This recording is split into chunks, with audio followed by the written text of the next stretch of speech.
Good morning, everyone. Good morning. It's lovely to see familiar faces again and to see some new faces. It's really nice. I miss St Bride's when I'm not here, but I hope that from what I'm going to say today, you'll understand why sometimes I can't quite make it.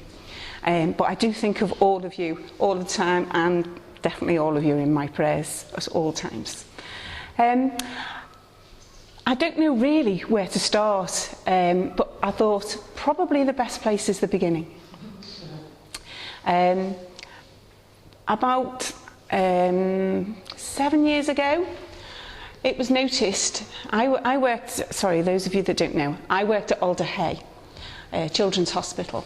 I worked there as a nurse and then went on to a project team to develop the new build for Alder Hay. So I was also the union rep for Alder Hay, which won't come as any surprise to a lot of you, and worked very hard representing my union members. So I attended lots of meetings, is the crux of it. I attended lots of meetings, very high-level meetings as a union rep, actually. And I was on the board, you know, board meetings and things like that. But the reason I'm telling you this is that because I went to lots of meetings, I went to lots of places, lots of offices, lots of meeting rooms around the whole site of Alder Hay, which is a pretty big site. And often, what I noticed about 5 years ago probably, I really started to notice it, was that I'd go off to a meeting and I'd get back to my office and there'd be maybe a scarf or a cardigan or a notebook left very kindly on my desk for me by somebody who had assumed that it was mine. And sometimes it was, and occasionally it wasn't, but 9 times out of 10 it was mine. And I had never noticed that that had been left behind anywhere. But people sort of around me got to know that I was leaving things behind. Nobody said anything to me, nobody mentioned it, it would just quietly be left for me on my desk when I returned to my office. The people who I worked with in that area, in that office, got used to people turning up saying, I think this is Gina's scarf, and they'd just leave it somewhere for me. And I've discovered since, I just think, oh yeah, there's my scarf. I never realised that I'd left it somewhere and somebody brought it back. Until it got worse and, you know, it started to accumulate, lots of things started to turn up. So for me, that was my first indication that something was wrong. When I realised that people were, you know, bringing these articles back for me, nobody saying a word, but I thought, I must be leaving things all over the place. And, you know, it didn't occur to me until all these things accumulated. So I just sort of dismissed it. The biggest indication to me after that, that there was something wrong, was as a children's nurse, I had to, even though I wasn't actually practicing on the wards regularly at that point, I had to complete assessments every 3 years. And part of those assessments as a children's nurse was drug calculations. And for drug calculations, for both ends of the spectrum actually, for geriatric care and for paediatric care, are even more crucial. They're very crucial for everybody, but they have to be, I mean, you can get them wrong by a 0.001%. And if you do, then it could be catastrophe. So I've always been very good at drug calculations, and when I came to do my drug calculation exam, I couldn't do it. I realised that there was no way that I was going to get those right because they just all looked a blur. And I know often that happens to people when they open an exam paper. Don't get me wrong, it's not the first time probably, but I couldn't do it, and I realised there was something wrong. So that was when I went to my manager and said, I can't do this, I need to be taken off the nurse register, which was heartbreaking for me because I still say I'm a nurse, even though I'm not practicing as a nurse, because once a nurse, always a nurse, I think, and I still try to, use the knowledge and information that I gained as a nurse to help others, because I come to the Moran group here sometimes and do some work with the children and helping the parents understand what things are needed for the children if they're not getting them. So I've still got that knowledge and information, but I wouldn't dream of working on a ward anymore, because I know I can understand my limitations on that. So that was my first real hard fact that I had to accept. It was a difficult thing to accept, but I think because I am quite pragmatic and I put my patients before myself, I knew that it was not going to be possible for me to carry on working on the wards. But I did carry on for a little while working as a project manager. Not me, project management. It definitely is not me. It's working with like papers and facts and figures and oh no, so I didn't enjoy it. I didn't like it. So eventually I went to the guy who'd been put over us as a new manager, and I said, I don't want to do this anymore. So he said, well, what are you going to do? So I said, I'll leave. You know, I'll just leave. I'll stop. So that's what I did. I left that job, and then I thought, well, maybe I could just do a care home. So moved on to a care home, and the next thing I realised was I was pouring some milk into a feed. I was doing really well at the care home, actually. It was for children, and I put 50 mils into, I can remember it vividly, I put 50 mils into a jug, and the child needed to have 100 mils. And I was looking at the 50 mils and looking at the 100 mils, and I thought, I don't know how much more I've got to put in here. So I did the same thing. I put them down, went to the manager and said, I don't want to be a risk to anybody. I'm going to walk out now and I'm not coming back. And that was the end of my nursing altogether. And it still does upset me, but I think it was the right thing to do, because otherwise I could have been, you know, harming somebody. All this time, I had been going to my GP and telling them, whichever GP it was I saw, that I was concerned about my memory, and that, you know, people around me were concerned about it. So they do what they always do. They get out a sheet of paper and they ask you questions and they go through it all and you answer them, and then you have to do a little calculation. And they said, no, you're fine. No, you're fine. 3 years this went on, that it was fine. I was fine. And after the third year, I was getting much more frustrated. And I'll tell you why, because my behaviour was clearly changing. You know, people who hoard. I was hoarding, and I didn't normally hoard. And I used to hoard things. And it wasn't intentional hoarding, and that was why I got really frustrated about it as well. Because what I found was that, and it might only be my family, but I would, for example, Christmas time, I would get all the Christmas cards written. Do you all do that? You all get your Christmas cards written in plenty of time? I'd get all my Christmas cards written and make sure everybody that I knew had a Christmas card, and I'd put them all away. But then somebody else would see them and put them somewhere else. So I'd go to look for them. They wouldn't be there. So what did I do? I went and bought more Christmas cards, because I thought, oh no, I haven't done them. Because I couldn't remember whether I really had, but I thought I had. And that was even more confusing.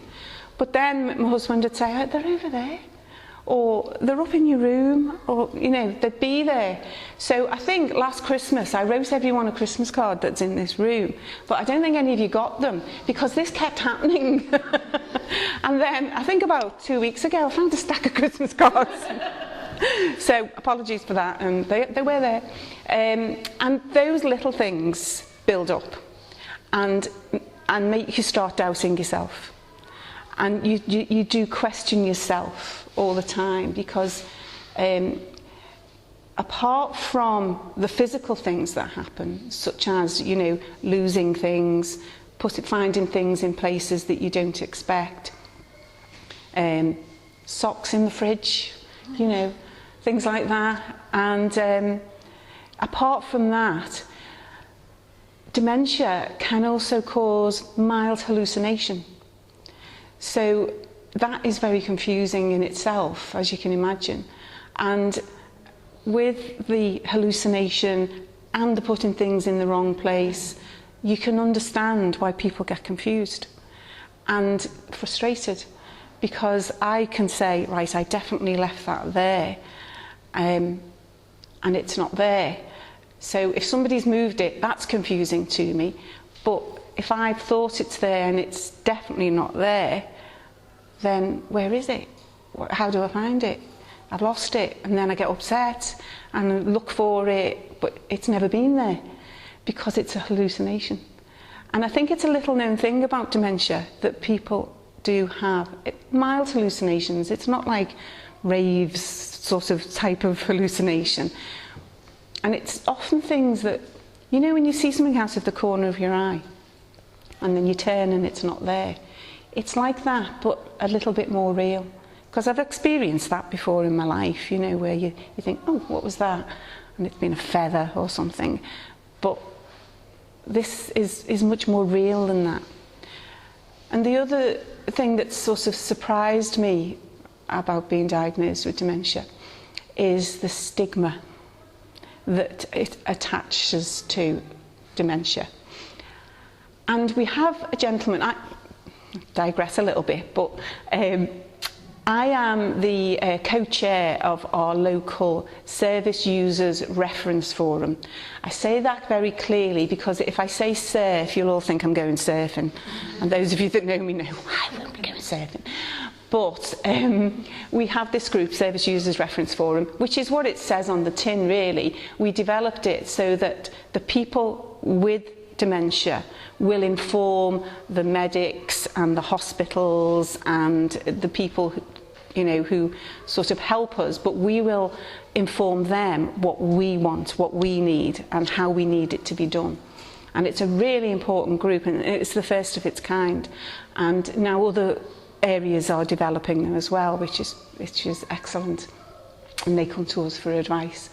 And with that group, with the service users group, there is a gentleman there, Mel, who's lovely, very well educated man. He was a university lecturer, and he gets so frustrated every time he comes to a meeting when we say dementia.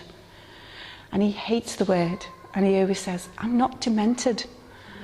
And it's a really difficult issue to come up with, you know, what do we call it? If anyone's got any ideas, pass them to me. But it is trying to explain to him, dementia is a broad term for a lot of different conditions. It isn't just one condition. It covers things like Alzheimer's, Lewy body, dementia. There's also dementia caused by mini strokes.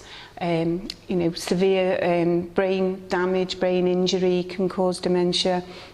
There's lots of reasons. We don't know all of them. We don't know why it happens particularly, which makes it hard because that means it's difficult to deal with and difficult to, you know, find a cure. There's no cure at the moment. So what I try to do, and what we do in our group, is keep busy. We keep as busy as we can. And that seems to be working. We go to the gym twice a week, which everyone goes, oh, you go to the gym? You know, you mean you can do it? You can do it at the gym? Yes, because we have most wonderful volunteers who help us, and they come and show us how to use all the machines and everything, and we have a great time, and they're good fun as well. And so we go to the gym twice a week because physical health helps mental health as well. So we go, all of us go twice a week to that.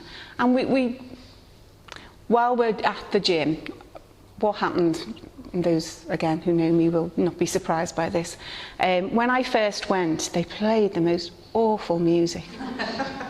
Oh, it was just dreadful. It was like, I don't know what sort of music I could describe to you, but it wasn't uplifting. So I said, would it be all right if I bring a few CDs next week? And they said yes.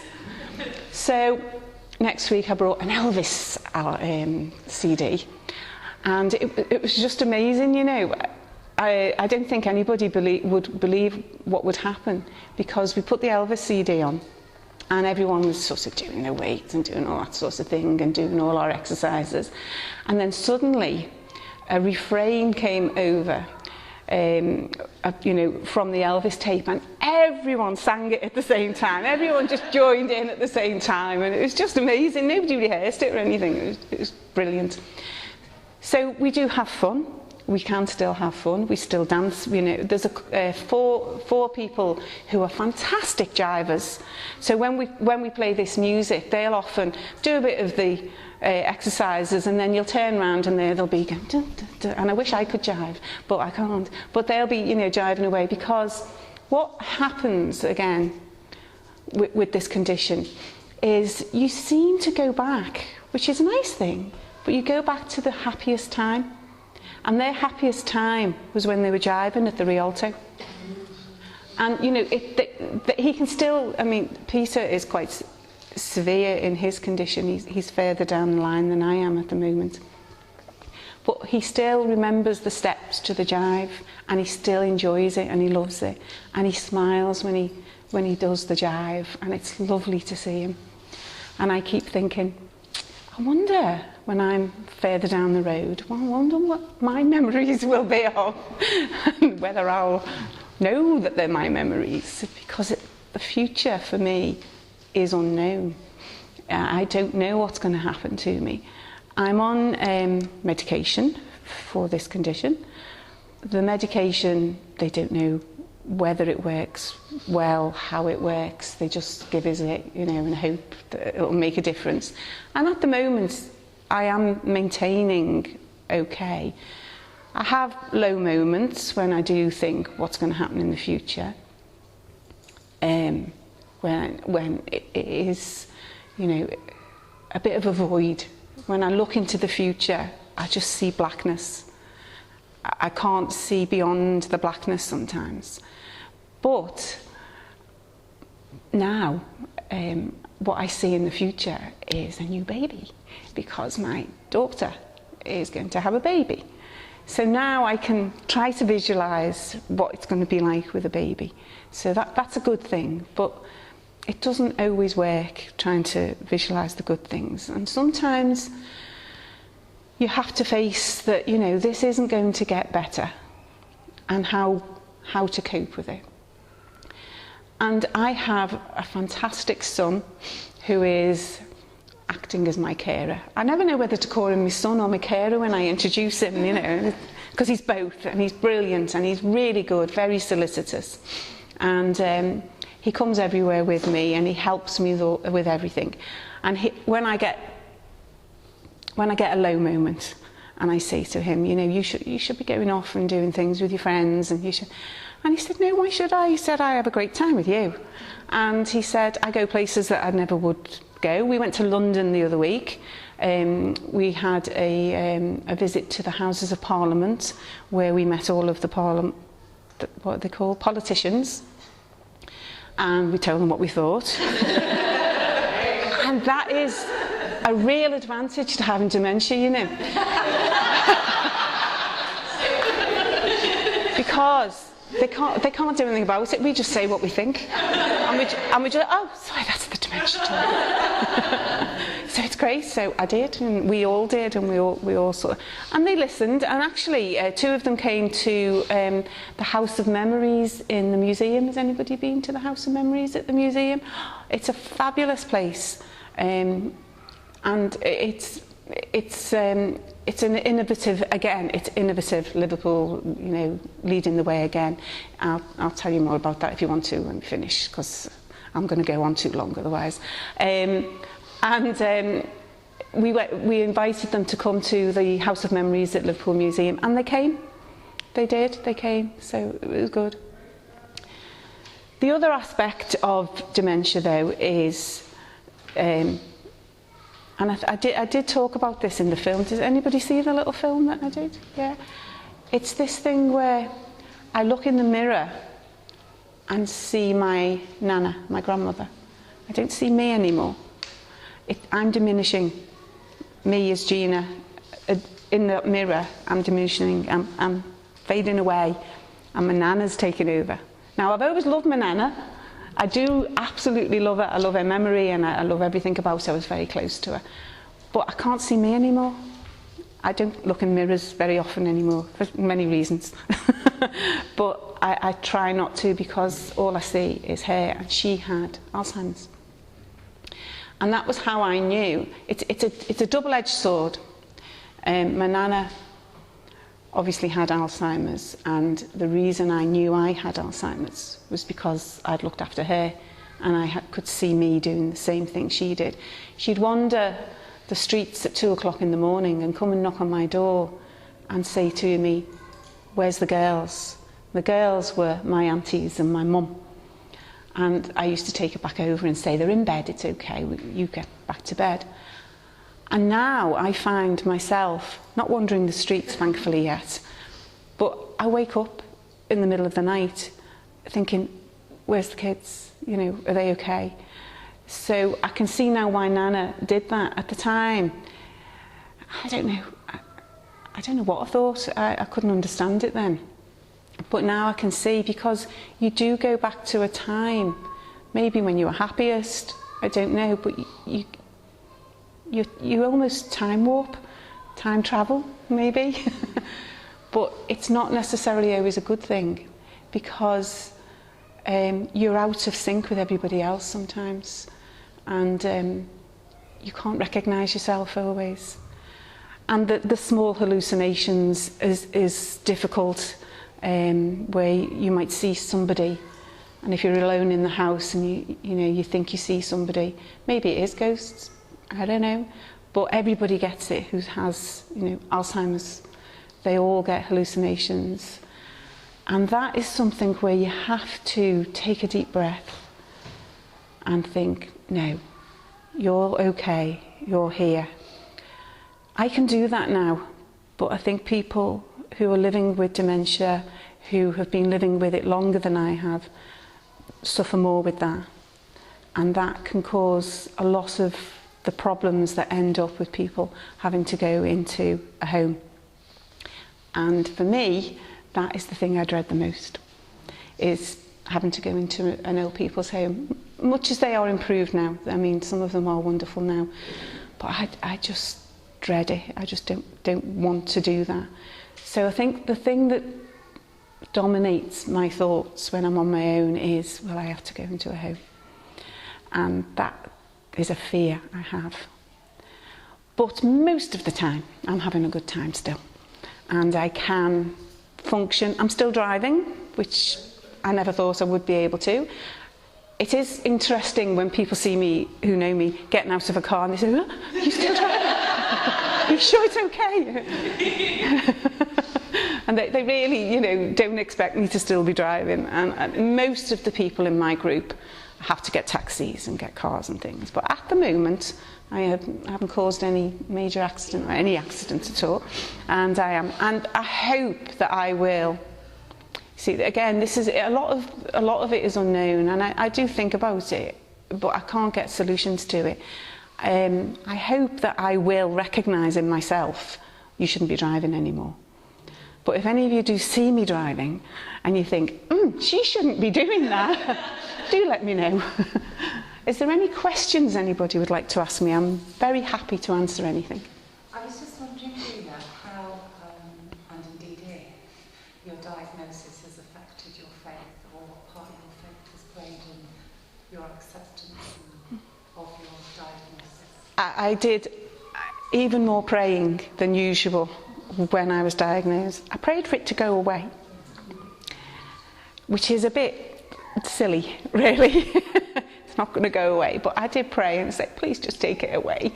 So I think I pray more, but whether it's for the right reasons, I don't know. But I've put my faith in God that I will get through this somehow, and that He'll be my strength, and I hope that I'll be able to lean on Him even more in the future, that He'll stay with me.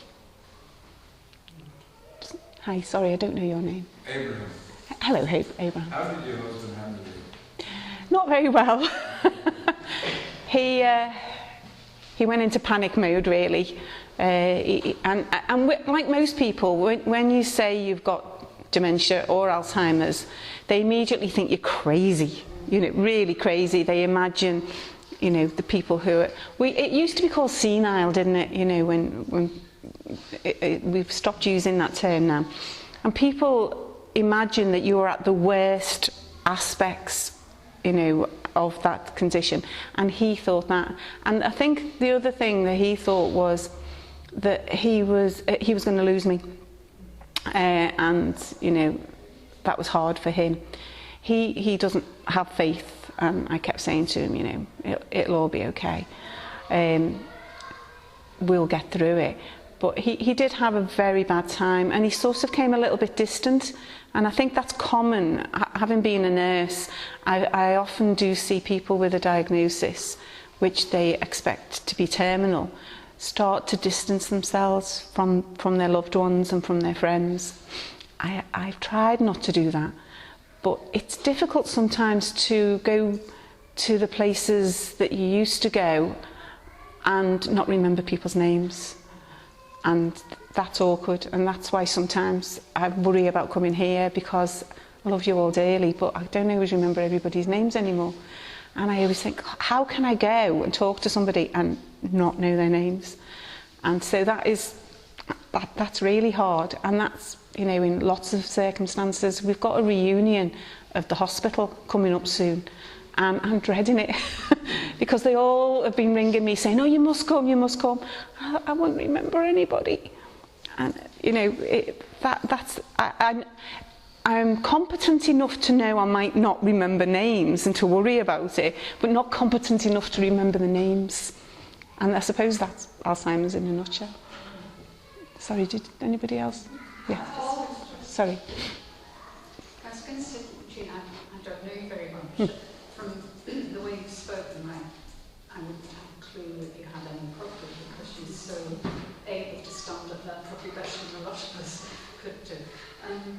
Is the fact that you've got your life, you've had quite a public life and public committees and all this sort of thing, does that make any difference in helping you slow the process of deterioration? That's a good question, and a lot of people do say, well, you can get up there and talk, and you've done the advert, the Alzheimer's commercial, and I go to speak at other conferences and things. I think it is because I'm used to being able to speak publicly. I've always spoken up for other people as well, so I think that is part of it. But I also do try to keep very active mentally, and I take vitamins that are supposed to be good for the brain. I use coconut oil, which is a big divide on whether coconut oil is good for the brain cells or bad for the brain cells, but I take it anyway. I just think anything that might help, I'm going to have a go at. And we have quite a lot of debate at our group about, whether coconut oil is good for you or not. But I take it. Anything anybody says to me, they say turmeric is good, right? I put turmeric in everything. I just give everything a go. But I do think that, my experience has helped me as well. Yeah. Thank you. You do speak very well. People wouldn't know from speaking. How old were you when you first started having symptoms? Well, when I first started symptoms is a good question, really, because everyone gets a little bit forgetful, don't they? But I think I was about 57 when I started leaving things behind, and I carried on working, for quite a long time after that, and managed to fool everybody. But it was about 67, but I think, I can't remember if I said this before, so forgive me if I have. I repeatedly went back to my GP and said, I think I've got Alzheimer's, or I've got, a form of dementia. And they kept doing the test and saying, no, you're fine, no, you're fine. It took me, from being 57, it took me till I was 61 to convince the GP that I did have Alzheimer's. And it wasn't something I wanted. it wasn't like, you know, it was an advantage to have it. So I don't know why she wouldn't believe me. But it took me, you know, that length of time to actually convince the GP. And then when the consultant came to the house, it was just over in 10 minutes. You know, he just did the test and he just sort of said, yeah, you've got Alzheimer's. This is what we're going to do. And just got on with it. Anybody else? So have you heard enough now? No? Thank you very much. Thank you.